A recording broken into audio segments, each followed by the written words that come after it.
Shri Anwar Sadath. Sir, ഇന്ന് ഇന്ത്യയിലെ മറ്റു ചില സംസ്ഥാനങ്ങളിൽ കണ്ടുവരുന്ന ചില സംഭവങ്ങളാണ് ഇന്ന് നമ്മുടെ കൊച്ചു കേരളത്തിൽ കണ്ടത് സാർ. കിലോമീറ്ററോളം ചുമന്നാണ് കുടമലർക്കുടി സ്വദേശികളായ ദമ്പതിമാരുടെ പനി ബാധിച്ച മകനെ ആശുപത്രിയിൽ കൊണ്ടുപോയത്.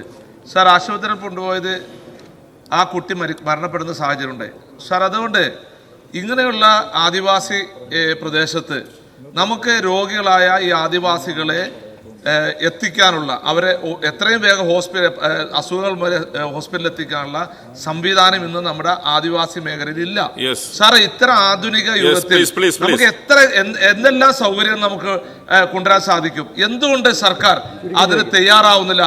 അത് എത്രയും വേഗം അത് നടപ്പിലാക്കുവാൻ സർക്കാർ തയ്യാറാവുമെന്ന് ചോദ്യം. സർ, ഈ ഇടമലക്കുടി സർ നമുക്ക് എല്ലാവർക്കും അറിയാവുന്ന ഒരു പഞ്ചായത്താണ്. 2009 അന്നത്തെ LDF ഗവൺമെൻറ്റാണ് നമ്മുടെ കേരളത്തിലെ ഏക ഒരു ട്രൈബൽ പഞ്ചായത്തായിട്ടാണ് ഇടമലക്കുടിയെ പ്രഖ്യാപിച്ചിട്ടുള്ളത് സർ. അങ്ങനെ പ്രഖ്യാപിക്കാനുള്ള കാരണമെന്ന് പറയുന്നത് വർഷങ്ങളായിട്ട് 11 കിലോമീറ്ററോളം ഉള്ളിൽ അവരുടെ ആചാരങ്ങളും അനുഷ്ഠാനങ്ങളും വിശ്വാസങ്ങളുമായിട്ട് ജീവിക്കുന്ന ഒരു വിഭാഗം അവിടെ ഉണ്ട് സാർ. അവർ ആ പ്രദേശത്തു നിന്നും നമ്മൾ പുറത്തേക്ക് കൊണ്ടുവരുന്നതിന് വേണ്ടിയിട്ട് കാലാകാലങ്ങളായിട്ടുള്ള ഗവൺമെൻറ് പല ശ്രമങ്ങളും നടത്തി. പക്ഷേ അതൊക്കെ നടക്കാതെ വന്ന സാഹചര്യത്തിലാണ് 2009 അന്നത്തെ ഗവൺമെൻറ് ഒരു പഞ്ചായത്ത് എന്ന നിലയ്ക്ക് അവിടെ രൂപീകരിച്ചിട്ടുള്ളത്. ആ പഞ്ചായത്ത് രൂപീകരിച്ചതിന് ശേഷം അവിടെ അന്നത്തെ ഗവൺമെൻറ് അവിടെ സ്കൂൾ അനുവദിച്ചു, വൈദ്യുതി അനുവദിച്ചു, അതിനുശേഷം നമ്മുടെ ടെലിഫോൺ കണക്ടിവിറ്റി അനുവദിച്ചു, ഇങ്ങനെ കുറേ ആശുപത്രി അനുവദിച്ചു, സ്കൂൾ അനുവദിച്ച് എല്ലാ കാര്യങ്ങളും അനുവദിച്ച് വരുന്നുണ്ട്. പക്ഷേ ഈ 11 കിലോമീറ്ററോളം വരുന്ന ഒരു റോഡാണ് ഏകമാർഗമായിട്ട് അങ്ങോട്ടുള്ളത്. അത് നമുക്ക് റോഡ് എന്ന് നമുക്ക് പറയാൻ വേണ്ടി സാധിക്കില്ല സാർ. ഞാൻ നേരിട്ട് ആ പ്രദേശം സന്ദർശിച്ച ഒരു വ്യക്തി എന്ന നിലയ്ക്ക് റോഡൊന്നും നമുക്ക് പറയാൻ വേണ്ടി പറ്റില്ല. പക്ഷേ ആ റോഡില്ലാത്തത് കൊണ്ട് ഈ ഡെവലപ്മെൻറ്റിന് പുറമെ കൂടുതൽ ഡെവലപ്മെൻറ്റ് വേഗത്തിൽ ചെയ്യാൻ നമുക്ക് വലിയ പ്രയാസമുണ്ട്. ആ പ്രയാസങ്ങൾ മനസ്സിലാക്കിയാണ് കഴിഞ്ഞ രാധാകൃഷ്ണൻ മിനിസ്റ്റർ ഇവിടെ നമ്മുടെ വകുപ്പ് കൈകാര്യം ചെയ്ത സമയത്ത് അങ്ങോട്ടുള്ള 11 കിലോമീറ്റർ റോഡ് നിർമ്മിക്കുന്നതിന് വേണ്ടി 13 കോടി രൂപ നമ്മൾ അനുവദിച്ചു. ആ അനുവദിച്ചതിൻ്റെ അടിസ്ഥാനത്തിൽ ആ റോഡിൻ്റെ പ്രവർത്തനങ്ങൾ ഇപ്പോൾ നടന്നുകൊണ്ടിരിക്കുകയാണ്. ഏകദേശം 5 കിലോമീറ്ററോളം ആ റോഡിൻ്റെ നിർമ്മാണം പൂർത്തീകരിച്ചു. അങ്ങോട്ട് പോകുന്ന ഈ പ്രധാനപ്പെട്ട റോഡിൻ്റെ പൂർത്തീകരണം നടക്കുമ്പോൾ മാത്രമാണ് സാർ നമുക്ക് അവിടെയുള്ള വികസനങ്ങൾ വേഗത്തിലാക്കാൻ വേണ്ടി നമുക്ക് സാധിക്കുകയുള്ളൂ. അപ്പോൾ അതിനു വേണ്ടിയുള്ള കാര്യങ്ങൾ അതിവേഗം നടന്നുകൊണ്ടിരിക്കുകയാണ്. പൂർണ്ണമായിട്ട് വനമാണ്, അത് പൂർണ്ണമായിട്ട് 100% വനമാണ്. അപ്പോൾ ആ വനമായതുകൊണ്ട് തന്നെ വന ഡിപ്പാർട്ട്മെൻറ്റിൻ്റെ അനുമതി നമുക്ക് ലഭിക്കുന്നതിന് കാലതാമസം നേരിട്ടു. അതൊക്കെ ലഭ്യമാക്കിയതിന് ശേഷമാണ് നമ്മൾ റോഡ് നിർമ്മാണം നമ്മൾ ആരംഭിച്ചത്. ഏതായാലും സമയബന്ധിതമായിട്ട് ആ റോഡ് നമുക്ക് അവിടെ പൂർത്തീകരിക്കുന്നതോട് കൂടിയിട്ട് നമുക്ക് കാര്യങ്ങൾ വേഗത്തിലാക്കാനും അവിടുത്തെ ഡെവലപ്മെൻറ്റ് കൂടുതൽ മെച്ചപ്പെടുത്താനും നമുക്ക് സാധിക്കും.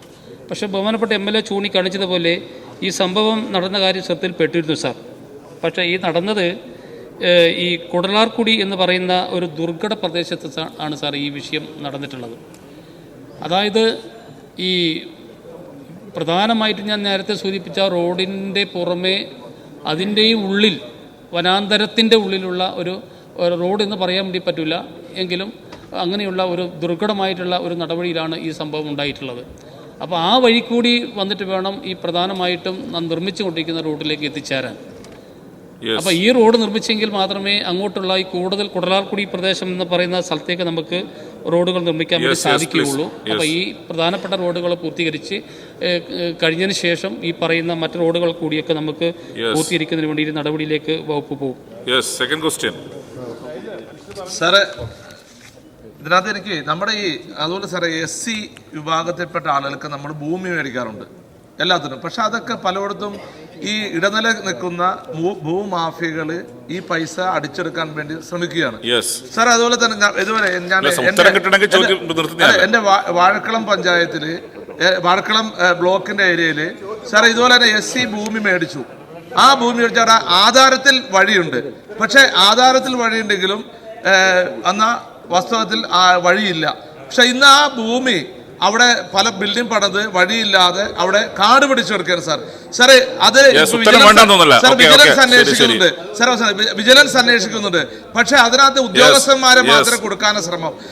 അതല്ല, ഉദ്യോഗസ്ഥന്മാരെ ആധാരം എഴുതിയ ആള്, രജിസ്ട്രാർ, അതോടൊപ്പം തന്നെ ഇതിന് സാക്ഷി നിന്ന ആളുകൾ, അവരെയൊക്കെ ഈ അന്വേഷണ പരിധിയിൽ കൊണ്ടുവരാൻ അവർക്ക് നടപടി സ്വീകരിക്കാൻ തയ്യാറാവുമാണ് ബഹുമാനപ്പെട്ട മന്ത്രിയോട് ചോദിക്കുന്നത്. സാർ, ഈ കാര്യങ്ങൾ പരിശോധിച്ച് ഈ പറയുന്ന കാര്യം കുറേ ശരിയാണ് സാർ. നമ്മൾ ഈ SC/ST വിഭാഗത്തിന് ഈ ഭൂമി വാങ്ങുമ്പോൾ പ്രധാനമായിട്ട് 4 ക്രൈറ്റീരിയ നമ്മൾ പറഞ്ഞിട്ടുണ്ട്. ഒന്ന്, ചെങ്കുത്തായിട്ടുള്ള സ്ഥലം എടുക്കാൻ വേണ്ടി പാടില്ല. നിർബന്ധമായിട്ടും എടുക്കുന്ന സ്ഥലത്തേക്ക് വഴി സൗകര്യം, റോഡ് സൗകര്യം വേണം, ഇലക്ട്രിസിറ്റി സൗകര്യം വേണം, കുടിവെള്ള സൗകര്യങ്ങൾ വേണം. ഇങ്ങനെ 4 പ്രധാനപ്പെട്ട ക്രൈറ്റീരിയകൾ വെച്ചുകൊണ്ടാണ് ഭൂമി വാങ്ങാൻ നമ്മൾ നിർദ്ദേശം കൊടുത്തിട്ടുള്ളത്. പക്ഷേ ഈ ചില സ്ഥലങ്ങളിൽ MLA പറഞ്ഞ പോലെ കാര്യങ്ങൾ നടക്കുന്നുണ്ട്. അത് വകുപ്പിൻ്റെ ശ്രദ്ധയിൽ പെട്ടിട്ടുണ്ട്. അത്തരം ഉദ്യോഗസ്ഥന്മാർക്കെതിരെ ശക്തമായിട്ടുള്ള നടപടി ഇപ്പോൾ സ്വീകരിച്ചുകൊണ്ടിരിക്കുന്നുണ്ട് സാർ.